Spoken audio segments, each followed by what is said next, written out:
Bismillahirrahmanirrahim. Assalamualaikum warahmatullahi wabarakatuh.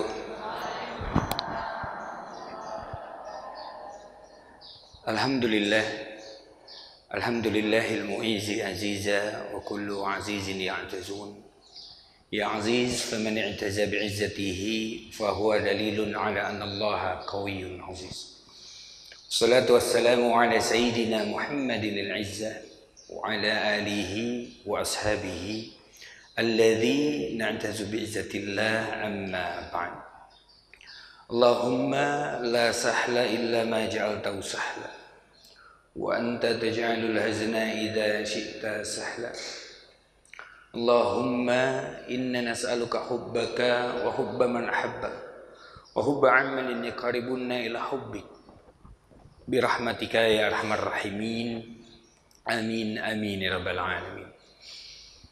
Wa qala Allah ta'ala fi kitabil karim a'udzu billahi minasyaitonir rajim. Bismillahirrahmanirrahim. Ya ayyuhalladzina amanu taqullaha haqqa tuqatih wa la tamutunna illa wa antum muslimun. Fa inna asdaqal haditsi kitabullah wa khairal hadi Muhammadin sallallahu alaihi wasallam. Syarrul umuri muhdatsatuha wa kullu muhdatsatin bid'ah wa kullu bid'atin dhalalah wa kullu dhalalatin finnar. Sadaqallahul azim wa sadaqa rasulul karim. Alhamdulillahirabbil alamin. Mudah-mudahan majelis kita pada pagi hari ini selalu disertai rahmat dan berkah dari Allah Subhanahu wa taala. Amin ya rabbal alamin. Sehat semua Bunda? Alhamdulillah, Masya Allah. Ustazah Ana sehat? Alhamdulillah. 2 hari yang lalu habis ketemu kita. Sekarang ketemu lagi di sini. Dan Masya Allah, ternyata majelis ta'lim as-salam ini ternyata niat untuk ngajinya itu luar biasa. Sampai-sampai saya dapat laporan dari asisten saya, waktu saya udah di booking sampai tahun depan. Masya Allah. Sekarang bingung mau bahas tema apa nanti ya begitu. Tapi insya Allah kita akan belajar silabus sama-sama. Nanti izin Ustazah, nanti biar dari Tasya akan memberikan silabusnya. Jadi nggak bolak-balik nanya nanti kajian itu apa begitu ya. Karena kita akan belajar dengan silabus insya Allah. Baik, bunda-bunda yang dirahmati Allah Subhanahu Wa Taala. Terakhir kita sudah sampai di Padang Mahsyar. Sampai peristiwa apa? Cuplikannya apa terakhir itu di Padang Mahsyar?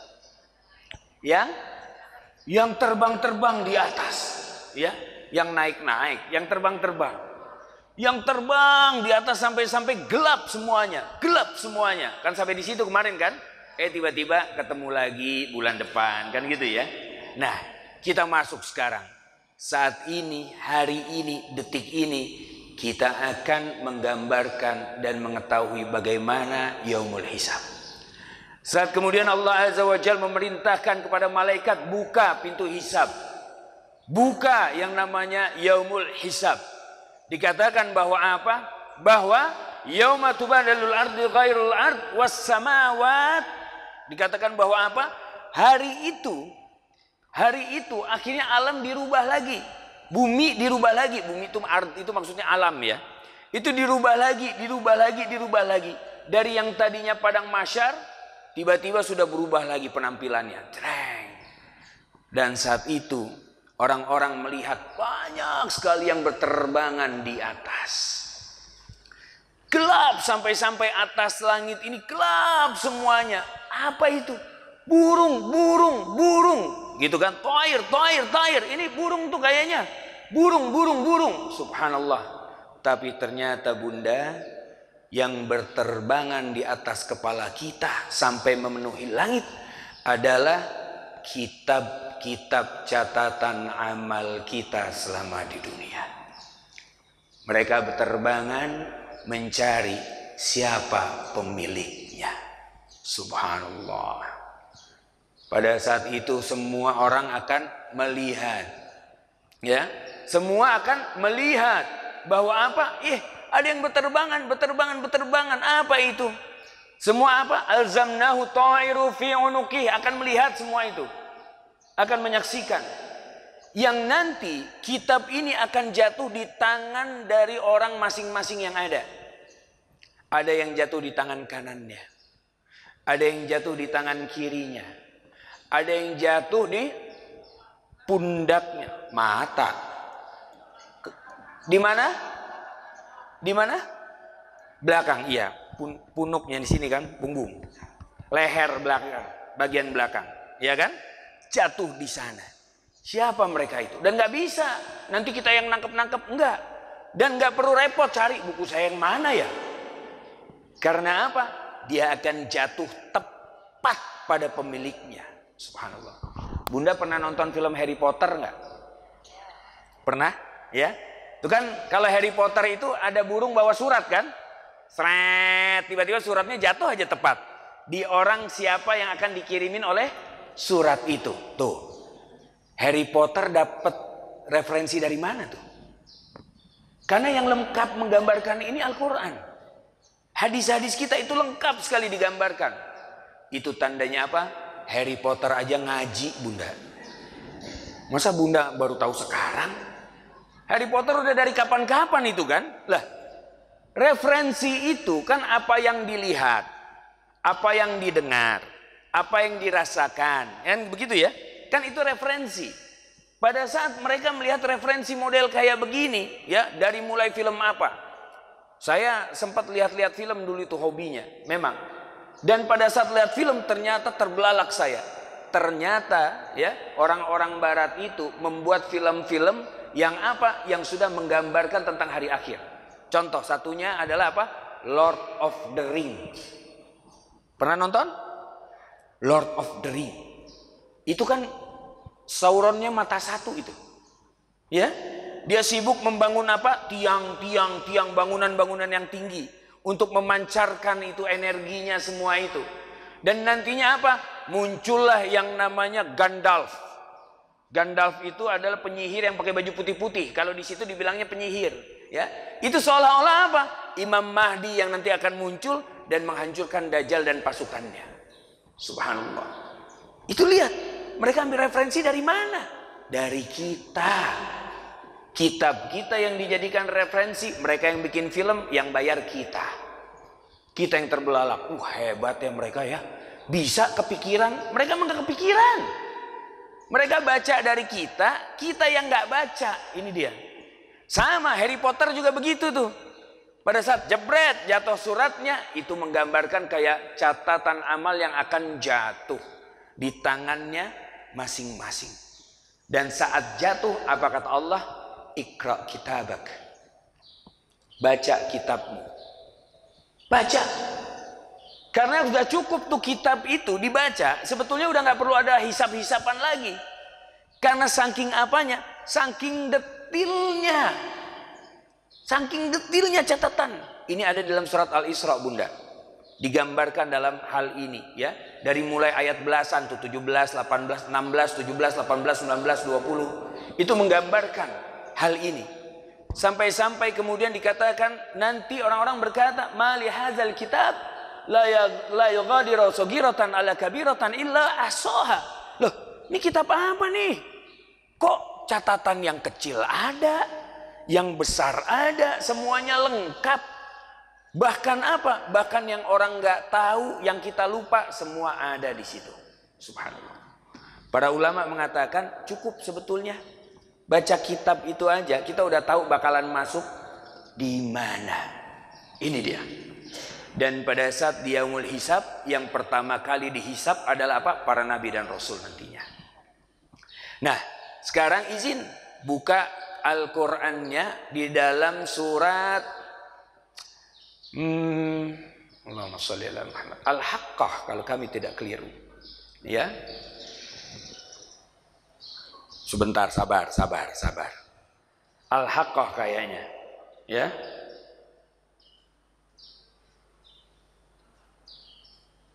Takut keliru. Kalau Quran nggak boleh keliru soalnya bunda.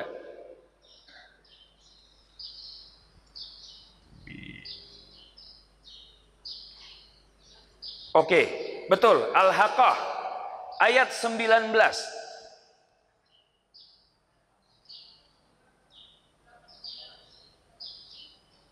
ayat 19, surat ke-69 ayat ke-19. Buka. Al-Haqqah ayat ke-19. 19. Suaranya agak nggak jelas ya kayaknya ya. Iya, cempreng ya. Iya. Saya pelan-pelan. Iya, Bunda. Iya, sabar. Buka dulu, saya yang bacain. Tenang. Fa amma man utiya kitabahu bi yaminihi fayaquluha umqra'u kitabiyah inni zonantu anni mulakin hisabiyah fahuwa fi 'isyatir radiyah fi jannatin 'aliyah. Sampai di situ dulu. Ya, nanti kan sambungannya kutufu hadaniyah kan begitu ya. Sampai di situ dulu. Maka orang-orang yang menerima kitab dengan tangan kanannya, lihat, mereka nanti akan berbicara apa? Fayaquluha nih umqra'u kitabiyah. Nih. Ada catatan saya nih bener. Terimanya pakai tangan kanan, ya. Langsung temannya sebelah nanya, "Gimana catatannya?" Nih, baca aja sendiri. Analoginya gimana? Kalau kita lagi sekolah, terima raport. Pas kita lihat ternyata raport kita 9 semua nilainya. Itu kira-kira raport ditutup apa digeletakin di meja? Iya kan? Kan teman-teman saling tanya itu. Gimana kamu gimana? Kamu gimana? Nih baca aja sendiri. Baca aja sendiri. Tenang dia. Kenapa? Inni zonantu anni mulakin hisabiyah. Karena aku yakin akan ada hari penghisapan perhitungan model begini. Maka dulu waktu di dunia ya, teman-teman pulang kajian ghibah, saya mah enggak. Ternyata teman-teman ngopi-ngopi kemudian ngomongin orang, saya mah enggak. Kenapa? Karena Allah pasti dengar. Walaupun ghibahnya kadang-kadang nggak pakai omongan. Orang bisa ghibah pakai mata, Bunda. Saling lihat-lihatan terus gini nih.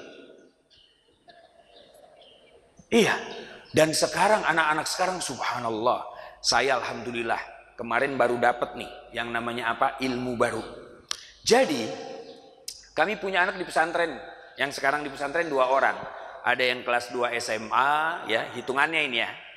Ada yang sekarang kelas 3 SMP, laki-laki ini di pesantren. Nah, pada saat saya amati, mereka ini termasuk sekarang gen alfa katanya, begitu ya? Gen alfa.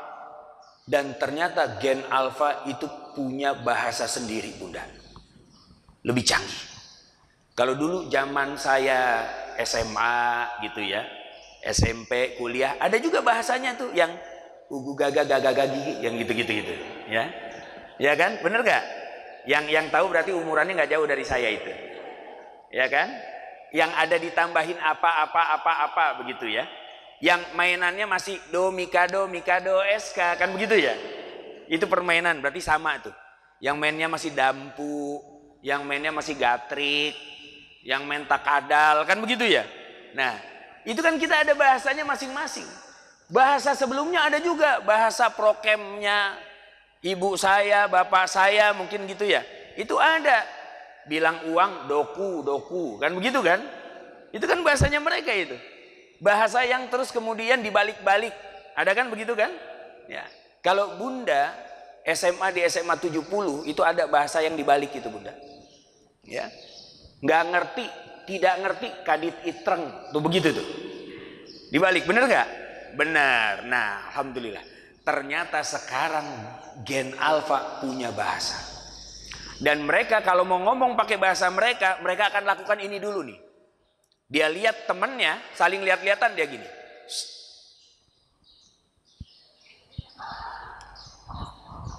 Itu. Berarti apa? Percakapan gen alfa dimulai. Gitu tuh. Apa artinya saya juga nggak paham. Tapi saya sekarang udah tahu kalau itu dia mulai mau ngobrol. Dan ngobrolnya canggih, Bunda. Ngobrolnya apa? Nggak perlu pakai kata-kata, mereka udah paham. Iya. Jadi anak saya ini, kakaknya sama adeknya, kakaknya minta tolong diambilin tasnya, Itu adiknya tahu. Kakaknya cuma gini nih. Habis gini tadi nih. Terus dia gini. Oh, diambilin tas. Saya bilang, bener tas, bener. Kata anak saya yang besar, bener. Sok minum. Saya bilang gitu kan. Dia terus gini. Diambil sama adiknya minum. Minuman itu ada air putih, ada es teh manis, ada yang lain-lain. Yang diambil persis apa yang kakaknya mau. Subhanallah. Dahsyat ini. Iya. Jangan-jangan udah main perasaan itu. Telepatinya jalan. Jadi syaratnya satu ternyata. Kalau mau bisa bahasa gen alfa ini, mereka harus jadi bestie. Kalau bestie biasa, bestie. Pakai shot, pakai to. Bestie. Itu udah kental. Yang nggak perlu ngomong, saling lihat-lihatan tuh udah paham. Saling senyum juga udah paham itu. Kalau kita kan kalau mau nyela orang aja itu pahamnya kan. Kalau ada yang mau kita gibahin, kita cela, kan kita cuman senyum sama teman kita. Tapi kalau mereka ngobrol, bayangin Bunda, subhanallah. Dan cara ngobrol begitu ternyata apa? Malaikat pun mencatat. Dia pikir dia ngobrol begitu malaikat nggak paham. Paham. Emang Bunda gibah pakai nyarios Sunda gitu, emang malaikat nggak catat? Waduh, pakai bahasa Sunda lagi, mana kata malaikat saya bahasa Arab lagi, kan enggak. Tetap dicatat, mau pakai bahasa Palembang, bahasa Jawa, bahasa Urdu, mau pakai bahasa apapun, isyarat malaikat paham. Masya Allah.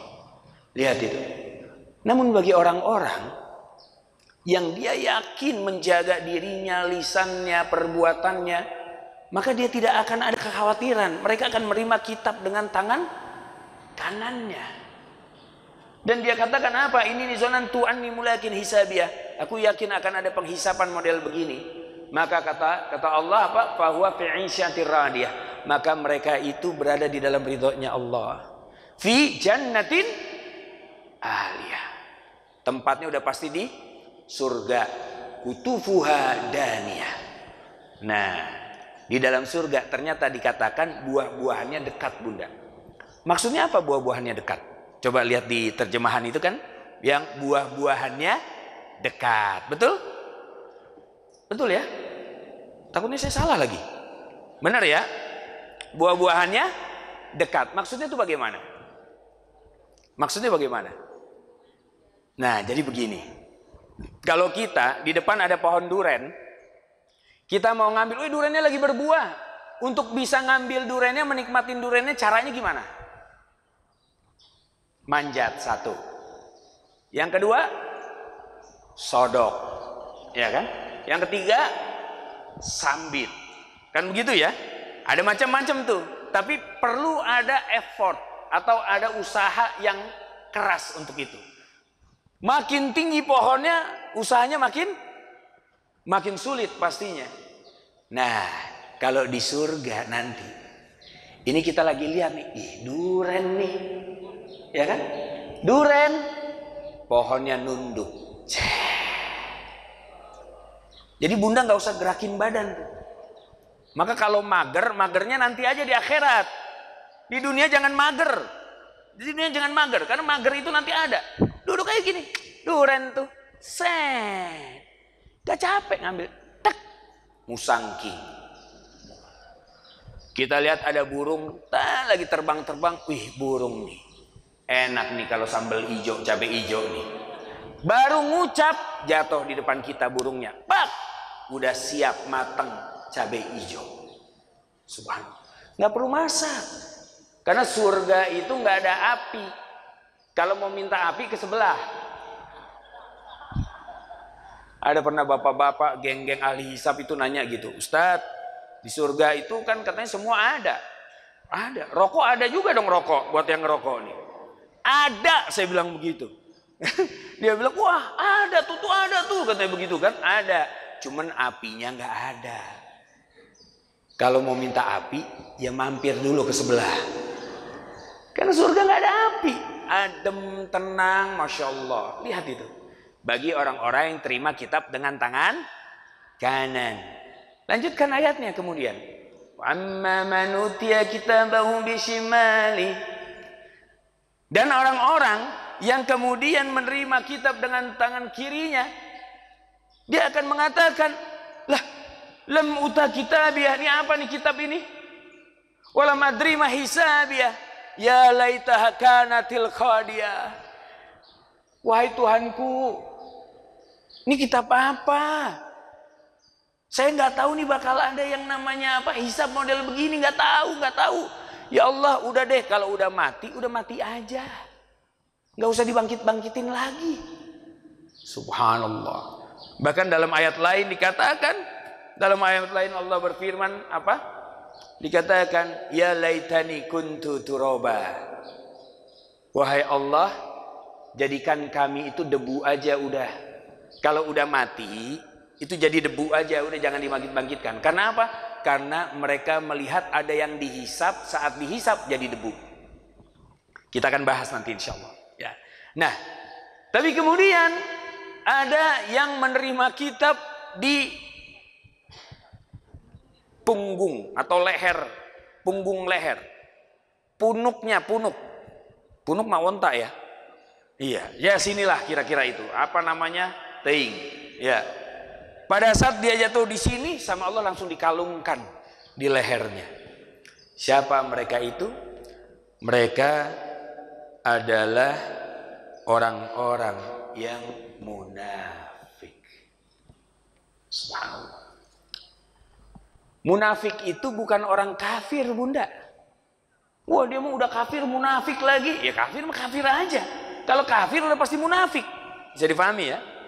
Tapi yang disebut munafik di sini adalah orang Islam yang mengaku beriman, yang dulu ngerasa dari kecil udah Islam, ya.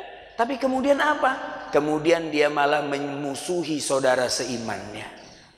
Dia malah berbalik ke belakang. Saya ingat ada suatu perang Uhud. Jadi sebelum perang Uhud ada perang Badar, ya. Perang Badar itu subhanallah 300 orang beriman lawannya ada 2000. 300 orang beriman lawannya ada 2000. Nah, menanglah orang-orang beriman saat itu. Karena ahli Badar ini adalah orang-orang yang imannya sudah tidak goyang. Setelah itu akhirnya viral. Ya, viral karena apa? Ceritanya kan keren-keren. Bahwa saat orang-orang beriman berperang di perang Badar, maka datang pasukan-pasukan malaikat dengan baju yang putih-putih. Betul gak? Ya, membantu. Wah, viral langsung di tanah Mekah saat itu. Saat itu kemudian akhirnya akan terjadi lagi perang yang memang ini sudah disiapkan. Orang-orang kafir Quraisy itu sudah mempersiapkan dengan apa? Dengan jenderal perang yang pengalamannya luar biasa. Sudah disiapkan betul-betul. Siapa? Beliau adalah Khalid bin Walid. Sebelum masuk Islam.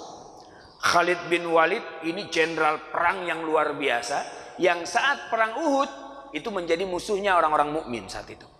Ditunjuklah beliau.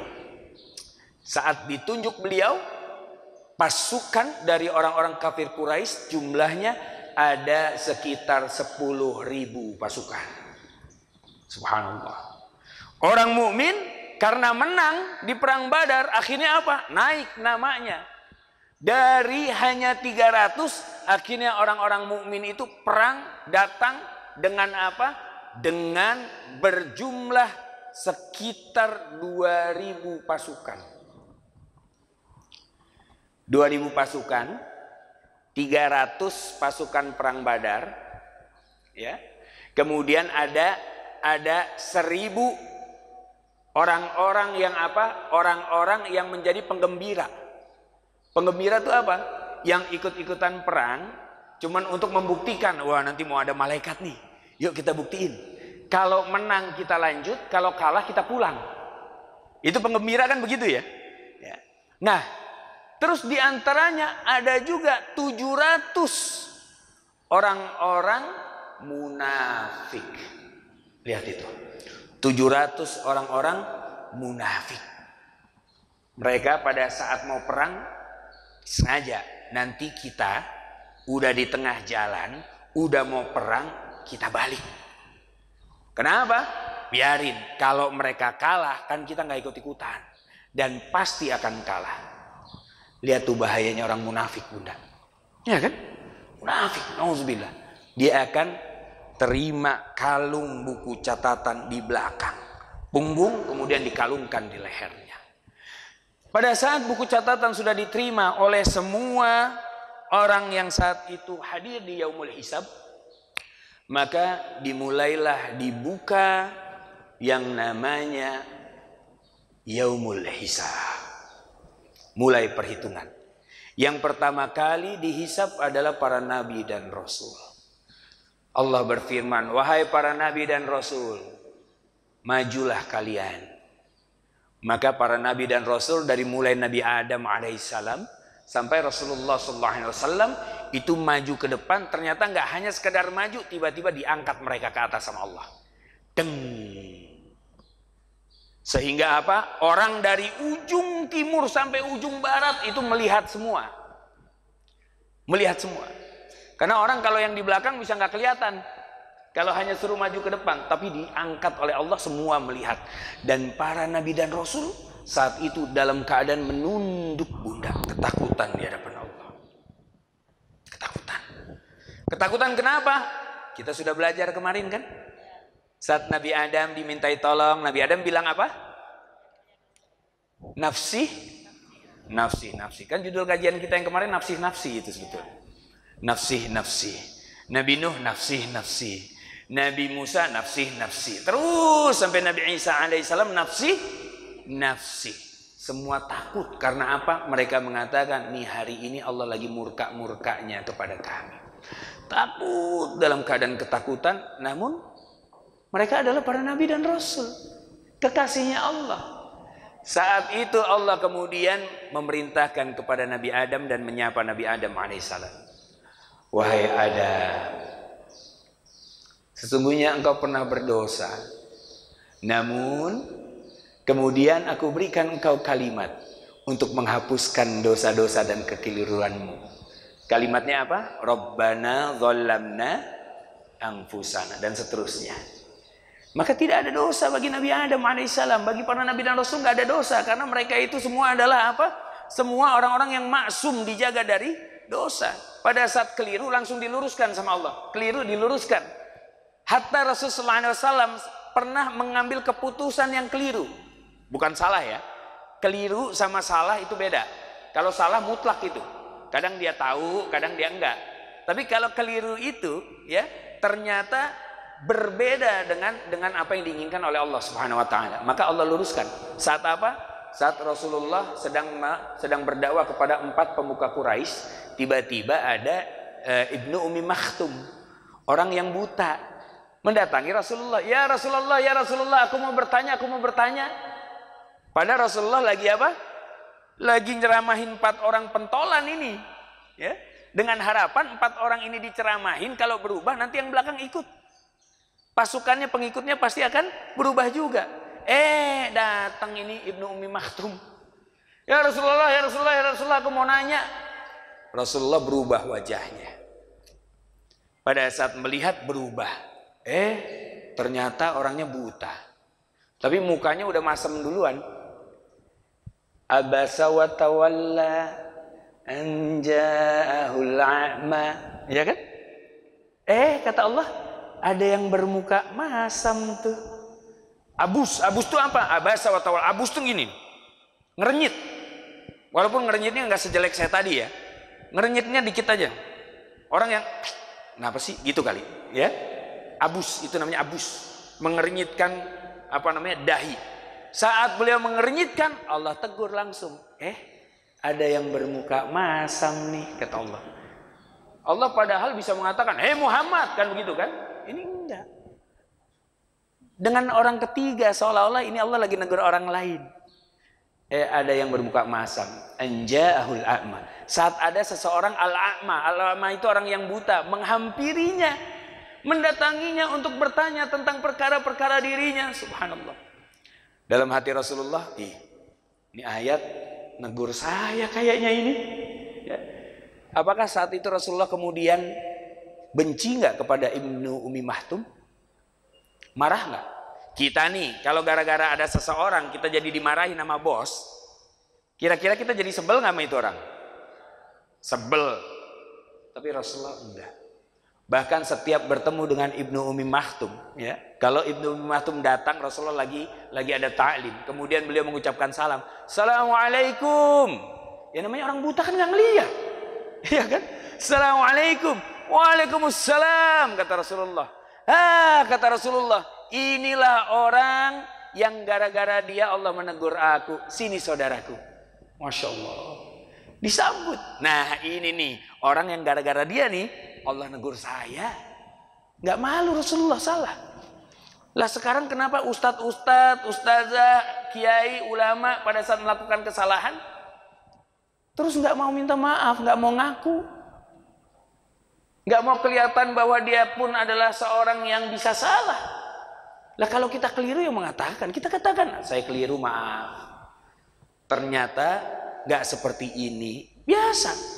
Kan kita manusia. Loh Ustadz, al-ulama warasatul anbiya. Ulama itu kan penerusnya para nabi. Ya. Nabi kan nggak pernah salah. Iya, Nabi nggak pernah salah. Ente salahnya tiap hari. Termasuk aneh. Ini dia. Hati-hati sekali ini, hati-hati.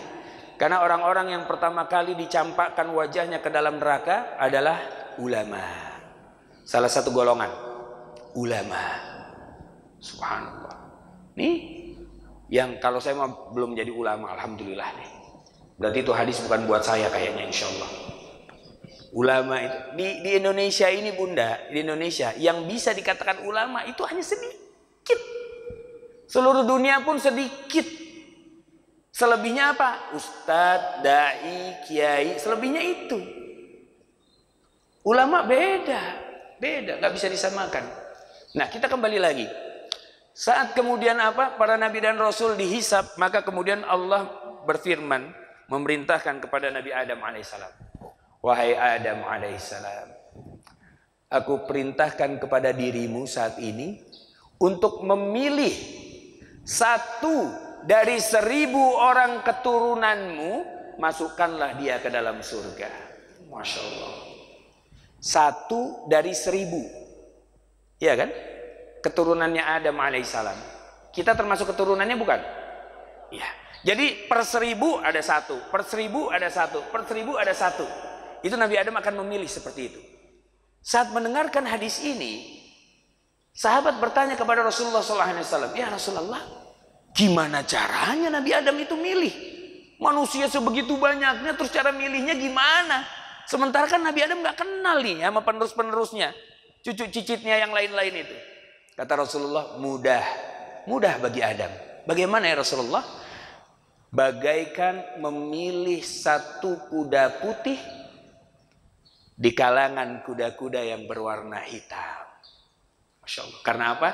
Orang-orang beriman bunda ini semua nanti, pada saat nanti di padang mahsyar di yaumul hisab itu akan bercahaya. Orang beriman itu akan bercahaya ya. Maka mudah bagi Nabi Adam, tinggal lihat aja mana yang kinclong, ya kan? Ini, Masya Allah. 1 dari 1000. Selesai Nabi Adam alaihissalam. Ini hadisnya panjang bunda, saya potong-potong aja supaya paham, paling tidak mendapatkan gambaran, mewakili ya. Yang kedua Nabi Nuh alaihissalam. Wahai Nuh, maju kata Allah. Wahai Nuh, apakah engkau sudah menyampaikan mengenai diriku kepada kaummu? Ini bedanya ya. Nabi Adam itu nabi, tapi Nabi Nuh alaihissalam adalah nabi dan rasul. Rasul pertama kali Nabi Nuh alaihissalam. Karena saat itu sudah ada perintah berdakwah kan. Nabi Nuh itu bunda berdakwah 950 tahun dakwahnya. Umurnya pasti lebih. 950 tahun berdakwah, pengikutnya alhamdulillah 80 orang. Subhanallah. Tadinya 100 lebih. Cuman gara-gara Nabi Nuh bikin perahu, akhirnya banyak yang balik badan. Sisa tinggal 80. Sisa tinggal 80. Yang naik ke bahteranya Nabi Nuh itu 80 orang. Saat itu Nabi Nuh mengatakan, ya Rabb antal a'lam Wahai Tuhan, Engkau yang maha mengetahui. Aku sudah menyampaikan. Benar, benar. Panggil kaumnya Nuh, umatnya, kaumnya mana? Saya katakan kaum ya. Kalau umat mengikuti berarti kan. Ini yang tidak mengikutinya dipanggil. Mana kaumnya Nuh? Wahai kaum Nuh, apakah kalian mengenal laki-laki ini? Nuh alaihissalam. Saat itu kaumnya Nabi Nuh alaihissalam melihat. Oh iya kenal ya, kenal. Iya kenal. Ini suka ketemu di pasar ini. Suka begini, kenal. Kenal? Iya. Kemudian Allah tanya, apakah dia pernah menyampaikan tentang diriku kepada kalian? Kaumnya Nabi Nuh mengatakan, hah? Enggak ya, iya. Enggak kan ya, enggak pernah. Iya enggak pernah. Kaumnya Nabi Nuh tuh kompak. Kompak di akhirat, kompak bohongnya. Enggak ya, enggak. Saat itu Allah mengatakan kepada Nabi Nuh alaihissalam, wahai Nuh, kau sudah dengar? Ternyata mereka mengatakan, tidak, belum. Ya Rabb, Engkau yang maha mengetahui. Wahai Nuh, apakah engkau punya saksi? Kemudian Nabi Nuh dengan menunduk mengatakan, ada ya Allah, aku memiliki saksi. Siapa saksimu wahai Nuh? Saksiku adalah Muhammad sallallahu alaihi wasallam dan umatnya. Masya Allah. Merinding saya. Umatnya itu siapa? Nih, kita nih. Yang hari-hari masih bermaksiat. Hari-hari minum kopi aja bermaksiat kita. Kenapa minum kopi bermaksiat? Ya, saat kita pesen karamel macchiato, itu kan maksiat tuh. Habis tegang banget semua wajahnya langsung. Intermezzo dulu, kopi-kopi apa yang banyak maksiat? Karamel macchiato, Bunda. Iya. Nah, saat itu kemudian apa? Kita akan menjadi saksinya para nabi dan rasul. Lihat betapa mulianya umatnya Muhammad sallallahu alaihi wasallam. Masya Allah. Kita ini nih, si Barokokok ini ternyata jadi saksinya para nabi dan rasul. Yang sholat subuhnya kadang kesiangan, yang isyanya kadang udah mepet sama subuh. Subhanallah. Ternyata jadi saksinya para nabi dan rasul.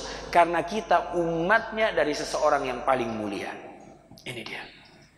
Saat itu kemudian Allah mengatakan, iya, Muhammad sallallahu alaihi wasallam adalah saksinya dan juga umatnya. Lihat itu, Nabi Nuh. Kemudian apa? Satu persatu para nabi dan rasul dihadirkan. Masya Allah. Dan subhanallah, setelah beres semua para nabi dan rasul dihisab, maka yang kemudian dihisab berikutnya adalah binatang terlebih dahulu. Walaupun para ulama berbeda pendapat mengenai urutan-urutannya ya Bunda. Urutan-urutan mah gampang, itu teknis. Nanti di sana kita bisa buktiin sendiri, ya. Tetapi yang pasti matan atau isinya sama, nggak akan beda dari itu. Hanya tinggal urutannya saja. Baik. Yang kedua adalah apa? Kenapa saya katakan ini binatang terlebih dahulu? Iya, karena nanti orang-orang kafir akan menyaksikan pada saat binatang yang besar, yang dulu di dunia dia nyakitin binatang yang kecil nih, ngebully nih, ya. Maka akan dihadirkan oleh Allah binatang yang besar, ini binatang yang kecil. Kata Allah kepada binatang yang kecil apa? Balas apa yang dia pernah lakukan saat di dunia. Saat yang kecil ini mau balas, dang, tiba-tiba Allah berfirman, kuntu turaba. Jadilah kalian debu. Jadi binatang dihisap tuh begitu, dijadiin debu Bunda. Nggak kemudian diperpanjang sama Allah. Karena binatang nggak dikasih akal. Binatang tuh adanya insting, ya. Yang dikasih akal tuh kita. Maka binatang nggak akan dihisap sebagaimana manusia dihisap. Saat orang-orang kafir menyaksikan itu, maka kemudian orang kafir kompak mengatakan, ya laitani kuntu turoba, ya laitani kuntu turoba, wahai Tuhanku jadikan debu aja nih. Kalau udah mati gitu aja. Kata Allah, enak aja lu. Kan dulu kalian yang mendustakan nih hari ini nih. Ya sekarang nikmatin kata Allah. Tinggal tunggu saatnya azab akan dikenakan yang lebih dahsyat. Setelah binatang dihisab, maka yang kemudian dihisab adalah orang-orang yang membunuh dan yang dibunuh. Itu dipertemukan Bunda. Yang membunuh dan yang dibunuh. Orang-orang Israel, Netanyahu dan lain-lain itu nanti akan dipertemukan dengan rakyat Palestina yang dibantai oleh mereka. Gak bisa lari, mau kemana? Saat itu orang-orang yang dibunuh akan bertanya kepada orang yang membunuhnya, kenapa? Apa alasanmu membunuhku? Kenapa engkau membunuhku? Itu nanti akan dibuka semua alasan-alasannya. Kalau sekarang kan kita masih nebak-nebak, ya kan? Orang sampai sekarang aja kita bingung, yang ngasih sianida itu siapa sih sebenarnya? Ya kan? Itu masih iya riweh aja, riweh. Sampai sekarang aja Kang Sambo hilang tuh beritanya nggak tahu di mana tuh sekarang tuh. Ya kan? Gilan Freddy Budiman jelas sampai dihukum mati, ditembaknya kelihatan. Lah ini satu kemana nih orang? Hilang tiba-tiba. Subhanallah. Nanti di sana nggak akan lari.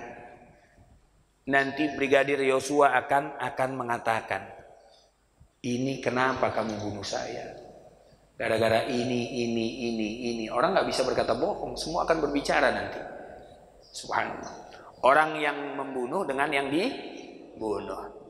Kemudian yang ketiga, akan dipertemukan orang yang berhutang sama yang diutangin. Nah, di dunia bisa ganti nomor HP, di dunia bisa pindah rumah, bisa nutup semua sosial media, bisa nggak ngangkat telepon, bisa nggak bukain pagar. Tapi di akhirat, Bunda mau lari kemana? Dipertemukan. Dang! Orang yang punya piutang akan ngomong, nah, dapat nih sekarang nih. Saat itu Allah perintahkan kepada yang berhutang, bayar hutang. Ya Rabb, gimana cara bayar hutangnya ya Allah? Bayar dengan amal solehmu. Amal solehnya akan dipindahin, pahalanya dipindahin kepada orang yang dihutangin, nggak dibayar. Dipindahin. Besarnya seberapa besar, seberapa banyak, sebanyak jumlah hutangnya di dunia. Nanti Allah yang akan mengkonversinya. Bisa nggak dikonversi? Ya bisa. Allah lebih tahu, ya kan? Orang sekarang uang aja bisa dikonversi itu. Kita yang bikin kan tuh. Indonesia rupiah dengan dolar sekarang udah sekian belas ribu. Itu kan konversi namanya itu, ya kan? Maka akan diberikan. Lah, kalau ternyata Bunda, ternyata kita ini amal ibadah kita bagaikan nilai rupiah. Sementara orang yang kita hutangin, itu kita ngutangnya dolar. Ya habis amal kita ke sana. Itu baru satu orang. Kalau misalnya ngantri banyak, belum lagi ibu-ibu kantin. Ibu-ibu kantin dulu SMP yang kita ngaku makan 3 padahal 4. Itu akan muncul. Dan juga apa? Orang-orang yang terzolimi oleh perkataan dan perbuatannya. Hati-hati Bunda. Lah, kalau antriannya panjang, sementara dipindahin itu pahala dan pahalanya habis, antriannya masih ada, terus gimana? Maka yang masih ngantri mau nagih itu, ya, dosa-dosanya, amal buruknya dipindahkan kepada dirinya. Pahala nggak ada, isinya dosa semua, di nerakanya abadan abada. Tuh gara-gara hutang. Hati Bunda. Ya, mendingan apa? Mendingan kita miskin di dunia, yang penting nggak punya hutang. Maksudnya kalau ada harta sekarang, kita punya hutang, bayarin, udah bayarin. Daripada apa? Daripada nanti bangkrut di akhirat. Atadruna manil muflis? Kata Rasulullah SAW. Apakah kalian tahu apa orang yang bangkrut itu?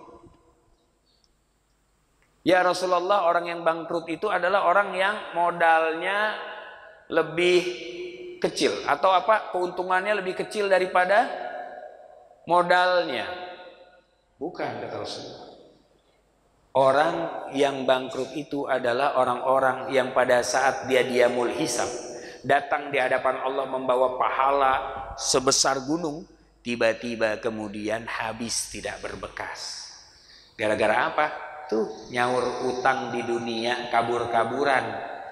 Akhirnya di akhiratnya bangkrut. Ini dia bunda. Itu akan dipertemukan. Setelah itu apa?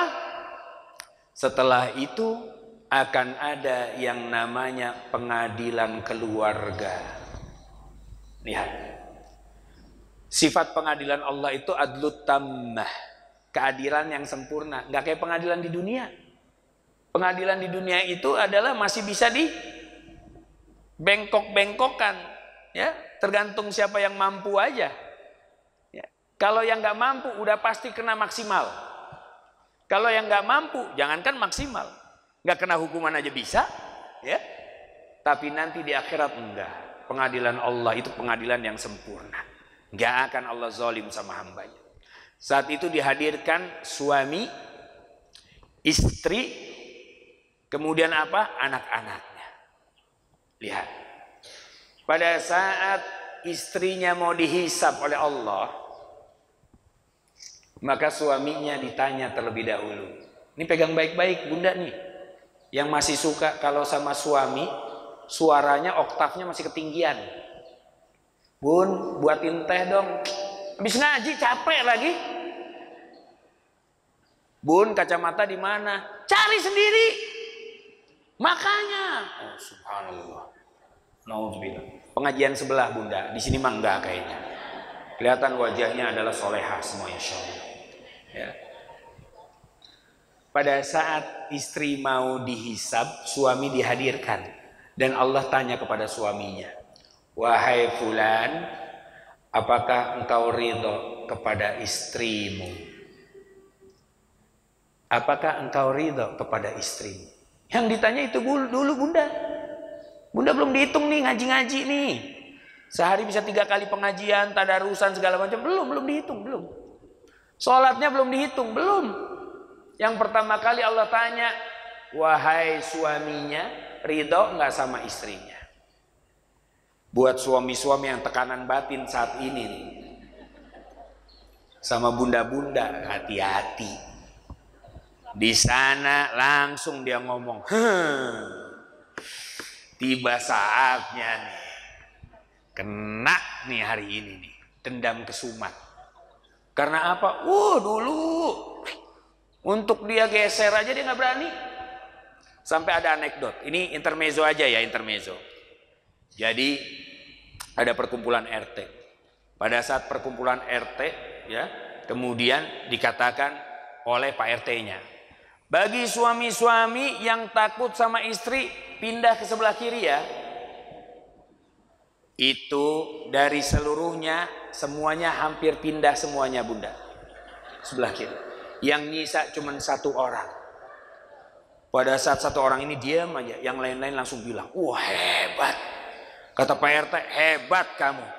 Kamu gak takut sama istrimu? Bukan Pak RT, istri saya belum menyuruh geser soalnya. Kirain dia gak takut, ternyata dia takut juga sama istrinya. Dia gak geser itu karena istrinya belum nyuruh geser.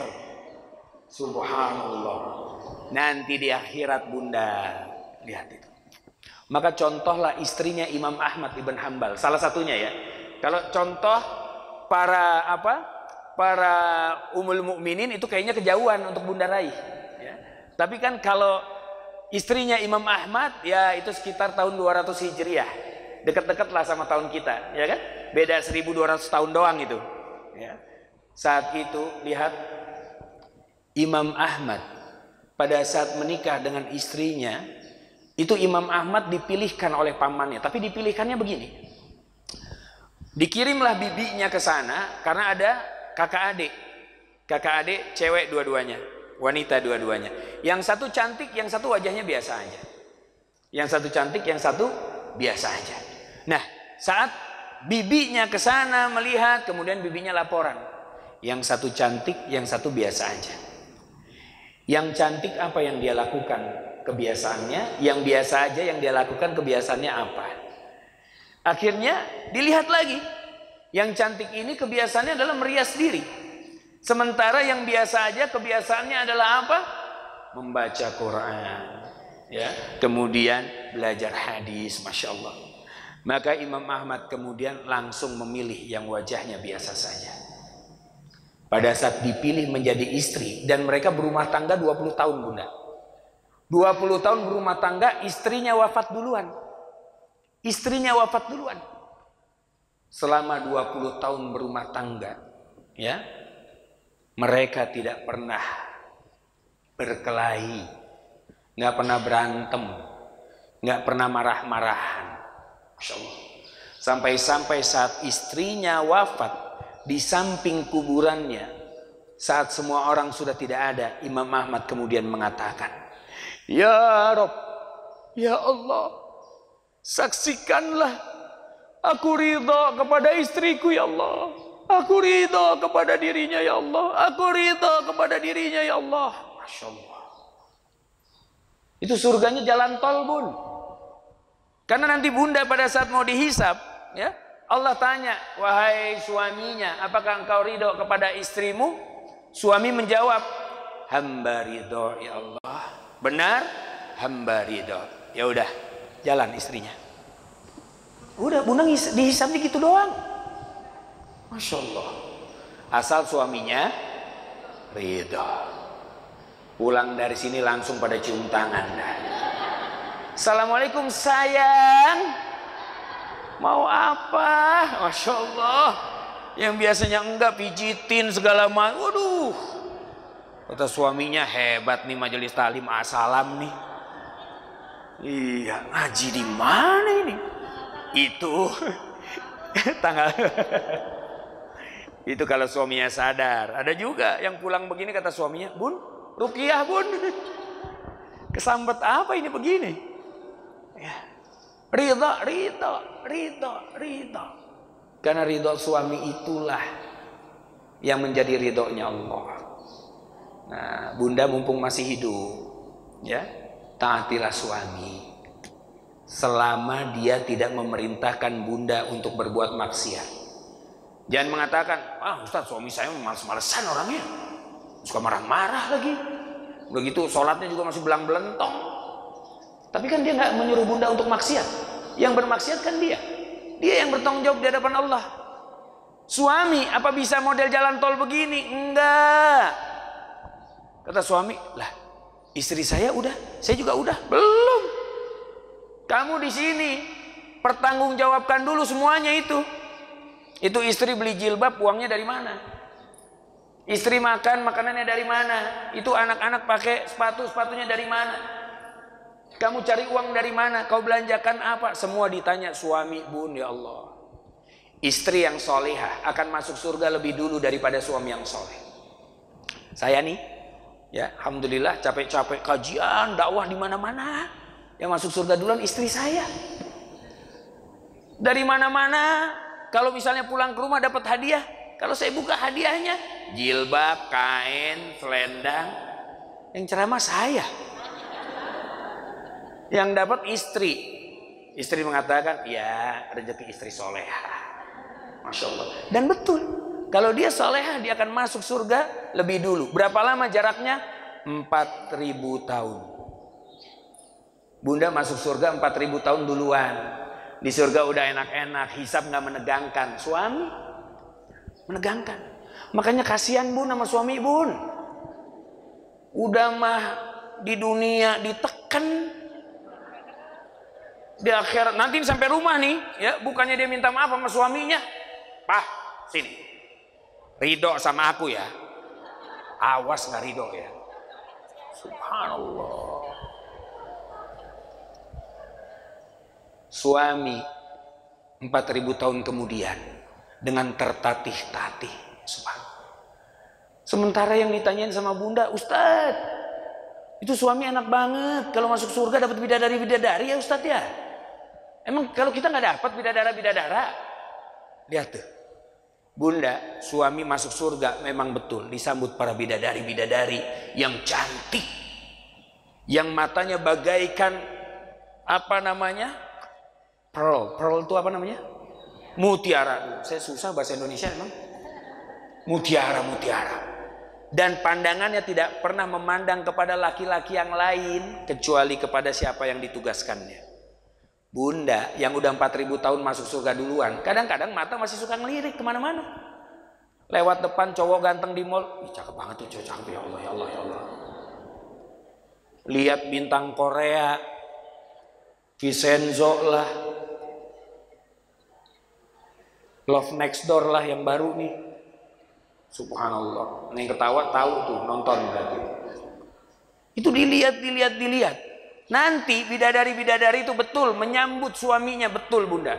Tapi pada saat menyambut apa yang dikatakan para bidadari ini, yang cantik-cantik luar biasa ini, mereka akan berkata, wahai fulan, engkau sudah ditunggu oleh ratu kami di dalam. Kata suaminya, ya Allah, ini bidadari cantik-cantik banget, ratunya nunggu di dalam. Iya. Pasti datang masuk ke dalam. Ya lo lagi, kata suaminya.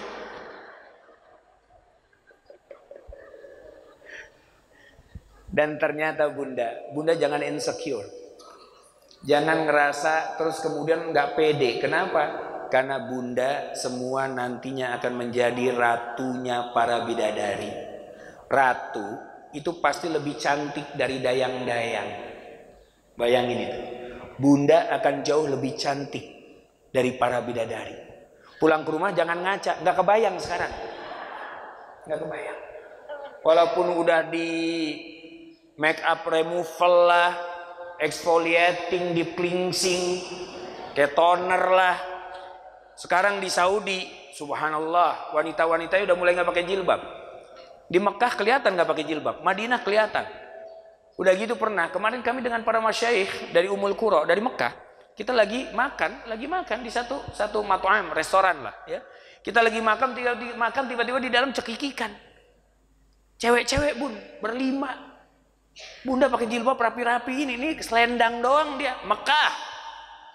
Walaupun jaraknya agak jauh dari Masjidil Haram, tapi kota Mekah masih tanah haram.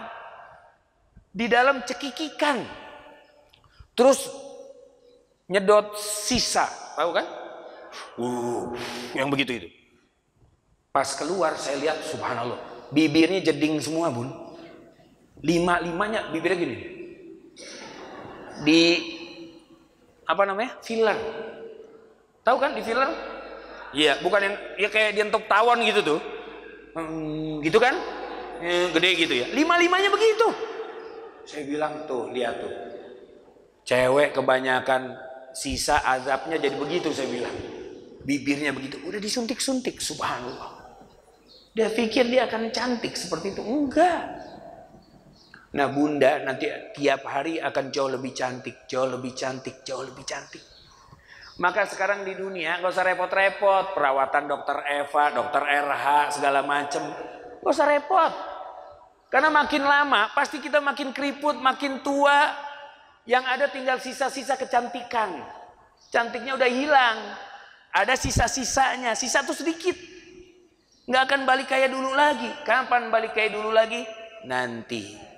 Pada saat di surga makin hari makin cantik, makin cantik. Sehingga suami ini pandangannya tidak akan melihat pada bidadari karena dia sibuk tertuju pada ratu bidadarinya. Masya Allah. Bayangin itu. Nggak usah insecure. Ya, oleh karena itu jadilah wanita-wanita yang solihah, yang taat kepada suaminya agar suami ridha. Tapi ada satu pengadilan di dalam kitab Imam Az-Zahabi, ada suaminya, ada istrinya, bapaknya, ibunya, sama anak-anaknya. Bapaknya soleh, ibunya solihah, anak-anaknya ternyata ada satu orang ahli maksiat, ahli dugem. Saat itu kemudian Allah katakan bapaknya surga, ibunya surga, anaknya surga, yang satu ini neraka.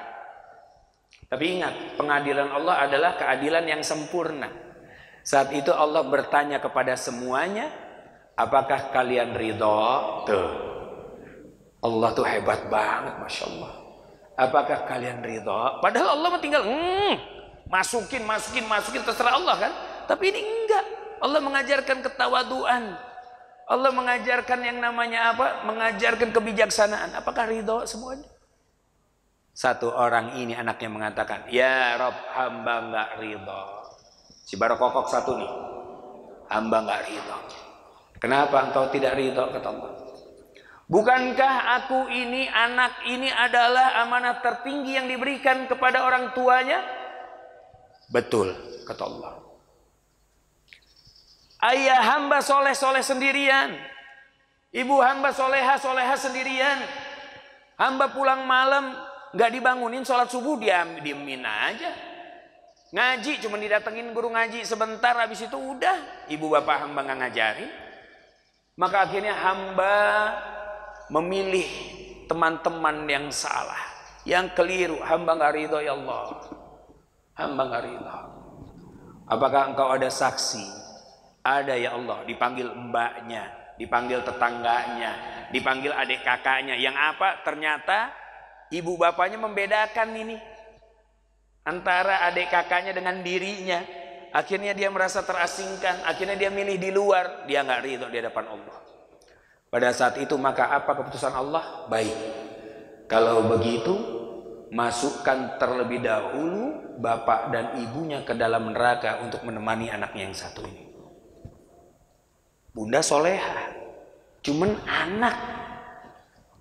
anak ini usikum wa nafsi taqallah. Kalau kita gak bisa menyelamatkan anak, abai, lalai ya.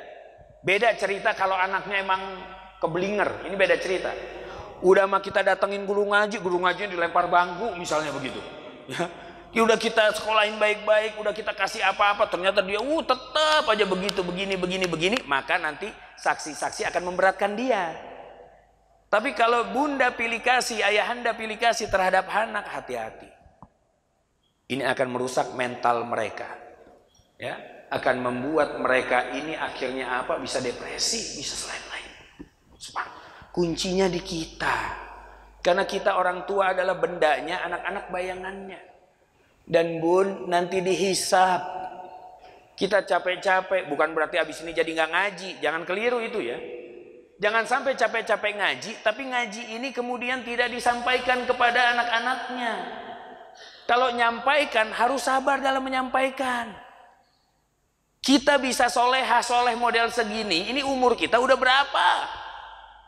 Itu anak-anak. Sekarang kan masih anak-anak umurnya. Wah, anak saya udah besar 20 tahun, anak 20 tahun. Bunda kan 60 tahun. Dia masih kurang 40 tahun referensi kehidupan. Gak bisa kita mengharapkan anak tuh langsung soleh, jepret, gak bisa. Walaupun anak ustadz sekalipun, walaupun di pesantren sekalipun, tingkah polanya mah ada aja bun. Ada. Subhanallah. Jangan dipikir anak ustadz masuk pesantren, sholat subuhnya pasti rajin. Enggak. Kalau udah di rumah udah perang itu. Perang sama ibunya. Saya mah nonton aja.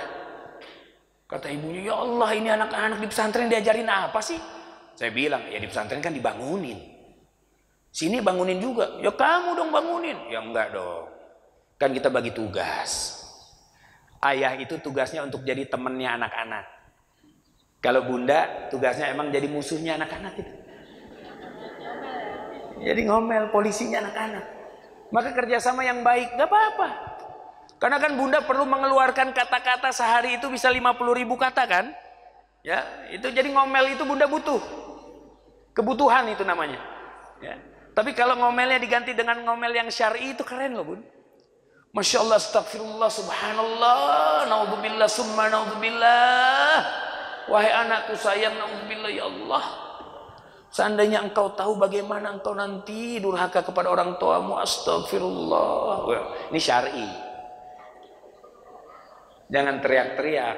Dasar anak nggak tahu diri, bang, nggak tahu diri beneran. Sumpah serapah nih, ya. Dari lisan ibu yang terzolimi oleh anaknya akan kejadian. Dasar anak durhaka kamu. Durhaka beneran, Bun. Dasar males belajar. Males beneran. Iya. Bunda sendiri yang nyumpahin anaknya. Ada satu kisah nih, Bun.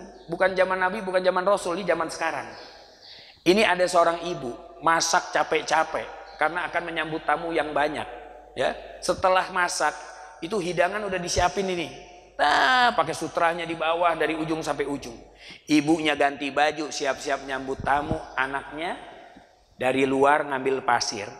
Itu makanan dari ujung ke ujung tuh ditaburin pasir. Subhanallah. Kenapa pasir, Ustadz? Ya kejadiannya di padang pasir di Saudi. Ditaburin pasir. Ibunya keluar, astagfirullah. Ini siapa lagi nih, pasti bocah ini nih. Langsung dia katakan, hei kamu, kata ibunya, saya sumpahin kamu ya, jadi imam Masjidil Haram. Jadi beneran, Bun. Anak kecil yang disumpahin itu adalah Syekh Abdurrahman As-Sudais, yang sekarang menjadi Imamul Haramain. Imam dari apa? 2 kota haram. Itu Syekh Sudais di dalam biografinya mengatakan, dulu bandelnya model begitu. Anak kita nggak sebandel itu. Tuh kalau anak kita berani begitu, masih bisa napas aja udah syukur itu. Iya kan? Jangankan naburin pasir, lari-larian di rumah gelas goyang aja udah siap kita itu. Anak kita enggak. Anak kita sekarang paling gadget urusannya, benar nggak? Dipanggil nggak dengar karena sibuk main, ya kan? Nggak akan sebandel itu. Bunda yang membuat kadang-kadang, ayahandanya yang membuat kadang-kadang lisannya ini nyumpahin anaknya keburukan. Jangan. Pada saat bunda terzolimi oleh kelakuan anak, doakan kebaikan bagi dirinya. Doa orang yang terzolimi, apalagi ibu, tembus ke langit. Masya Allah. Nah, ya handa bunda ikhwah yang mengatakan Allah, inilah gambaran yaumul hisab. Setelah itu setiap orang akan mempertanggungjawabkan perbuatannya masing-masing. Saya tidak akan ditanya tentang perbuatan bunda, dan bunda tidak akan ditanya tentang perbuatan saya. Bagaimana supaya aib kita tidak dibuka oleh Allah di akhirat nanti? Maka perbanyaklah menutupi aib orang lain, bukan bukain aib. Kalau kita hobinya bukain aib orang, siap-siap aib kita pasti akan dibuka oleh Allah. Dan bunda pada saat kita melakukan dosa, misalnya dosa besar, dosa kemarin, ini misal aja, mohon maafin ya, mohon maaf kalimatnya. Seandainya kita selingkuh nih kemarin, bahkan sampai berzina, nggak ada yang tahu kita sama pasangan zina kita aja, yang lain nggak ada yang tahu, nggak ada yang tahu. Ini keesokan harinya jangan kemudian kita ceritakan kepada siapapun. Taubatan nasuha, jangan malah berbangga-banggaan itu. Besoknya ketemu sama bestinya, sis, semalam tahu nggak? Aku habis pergi loh. Sama siapa? Itu duda yang paling ganteng di kampung kita. Subhanallah. Allah udah tutup, dia buka dengan bangganya. Ini termasuk dosa yang tidak akan Allah ampuni. Bukan hanya dosa syirik, tapi pada saat seseorang ditutup aibnya, dosa besarnya, tapi kemudian dia yang menceritakannya sendiri, maka ini termasuk dosa yang tidak akan Allah ampuni, dan ini akan dibuka aibnya oleh Allah nanti di yaumul hisab. Setelah semua orang kemudian dihisab satu persatu, Anda bayangkan berapa banyak orang yang dihisab. Sekarang aja kita masih hidup, yang akan dihisab dari zaman Nabi Adam, dari awal. Kita aja nunggunya kapan ini, ya kan? Subhanallah. Saat semua sudah dihisab, maka semua akan digiring ke satu tempat. Wa im minkum illa wariduha. Dan setiap kalian, kata Allah ya dalam surat Maryam ini nanti, setiap kalian pasti akan menghampiri neraka jahanam. Akan menghampiri neraka jahanam. Semua termasuk para nabi dan rasul. Subhanallah. Semua digiring menghampiri neraka jahanam. Saat itu kemudian apa yang akan kita lakukan? Insya Allah pertemuan berikutnya kita akan bahas. Kita akan masuk ke dalam satu tempat namanya Sirat. Sirat, ya. Bukan Sirotol Mustaqim. Bukan. Kadang-kadang, Ustaz, kalau kita mau lewatin Sirotol Mustaqim itu gimana? Itu tinggal lurus saja kalau Sirotol Mustaqim mah. Nggak usah pakai nanya. Iya, Sirotol Mustaqim itu. Ya, kalau sirat ini berbeda secara etimologi, secara bahasa. Sirat itu, ya, diartikan jalan yang lurus, ya, yang terang. Itu kalau secara bahasa. Tapi secara etimologi makna enggak, sirat itu, ya, jalan yang gelap, jembatan yang dibentangkan di atas neraka jahanam dan gelap. Berbanding terbalik kan dengan arti secara bahasanya. Nah, ternyata sirat nanti punya sifat. Ternyata sirat bentuknya ada. Ternyata sirat nanti akan apa? Akan mencoba untuk menjatuhkan orang-orang yang ada di atasnya. Sementara nanti di kanan kiri sirat akan ada sesuatu.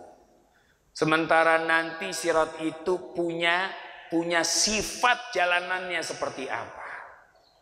Dan kemudian panjangnya sirat pun nanti insya Allah akan kita bahas.